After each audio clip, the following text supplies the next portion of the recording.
Hi there, this is Bruno from Spainguru, your portal and community for Spanish immigration. And today we're gonna talk about a much asked question, which is the commission that I have to pay when I rent an apartment in Spain. So it was about time to talk about some real estate issues. And today we're gonna tell you how much you should expect to pay when you rent an apartment in Spain, a fee that a realtor will charge you when you rent this apartment or a room, okay, in a shared apartment, right? So this is a very common question, and there are two options. You can rent the apartment from the landlord directly, okay, or from the owner directly. In such case, very usually, like 99% of cases, you will not pay a fee. You will just have to pay a deposit, of course, that you will get back when you leave the property, if everything is fine, if there are no broken things, and so on and so on, just a deposit. And you will have to pay the first month rent, or maybe the first 2 months rents. And I heard other stories, but basically you will pay a deposit that you will get back, and you pay the rent already for the month that you enter, and you will not pay a single fee to the landlord when you rent directly. This is pretty obvious.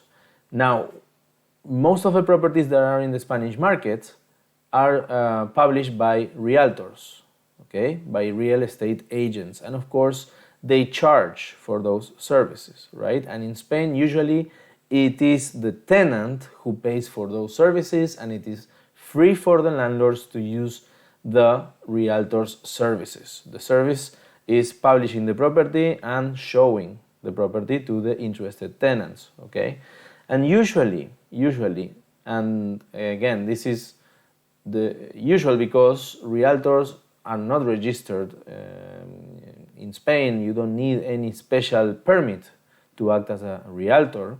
There is nothing written anywhere about how much they should charge and so on. It is not a regulated profession in Spain. But the usual thing is that they charge 1 month fee plus VAT, which in Spain, as of 2022, is 21%. Okay? So if you have to rent an apartment of 800 euros, for example, rental price, the realtor will charge 800 euros plus 21% of 800 euros, which is 168 euros. So you will have to pay the realtor 968 euros to rent this 800 euros flat.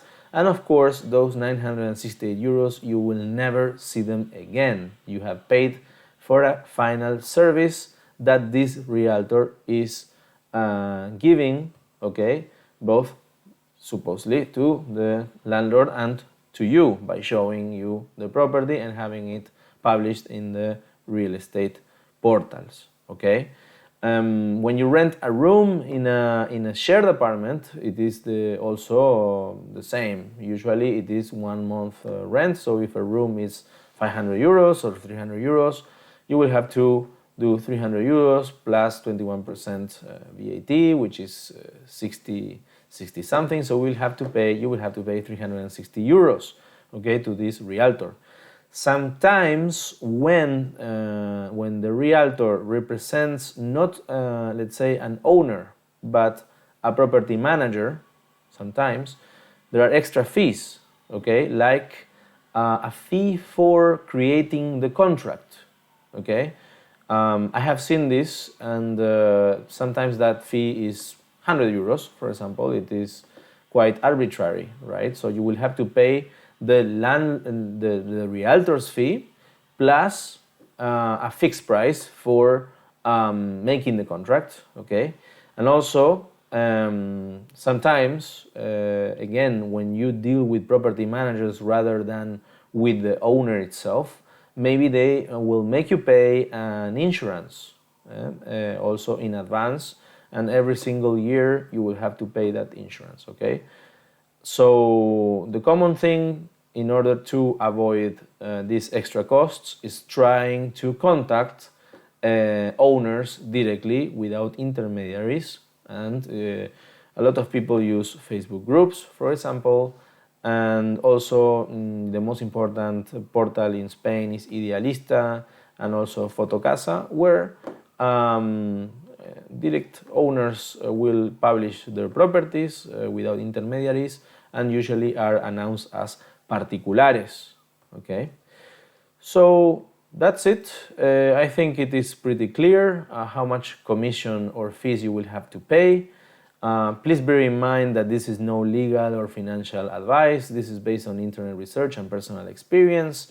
If you need experts, lawyers, tax experts, translators, etc., you can go on spainguru.es and you will find all the links on the menu on top. You can also join our Facebook group with nearly 16,000 members on Spanish immigration, which is called Spain Immigration Residency Questions, and you can post your questions anonymously if you don't want your name to show up. You can also join non-lucrative visa groups, digital nomad visa groups as well, and of course our weekly newsletter that features top discussions in our community and all topics related to Spanish immigration and news. That's it for today. Thank you so much for watching. This is Bruno from Spainguru.es. Have a wonderful day. Bye bye.